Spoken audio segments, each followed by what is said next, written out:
Unasemaje? Mtani bwana, nilikuwa na shida. Nini? Ulikuwa una shida? Kwa sasa hivi umenipigia nimsalimie wewe shida au? Kaka mwacha asila. Ngoja niende straight kwenye point. Kaka mimi na shida na calculator bwana.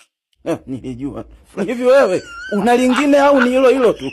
Sasa usiende mbali sana, maana mimi siko huko nakufikiria wewe. Nimeanzisha biashara kadogo hapa sasa kanahitaji mahesabu.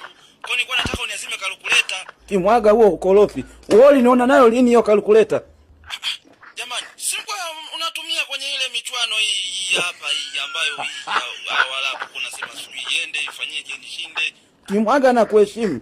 Basi sikia, kama una basi achana nayo hiyo, piga chini. Sasa iko hivi. Mimi nimeoga ila sijaenda mjini. Ndio nauliza kama upo mjini, uninunulie calculator basi. Kimwaga. Mshakokotewa mawe.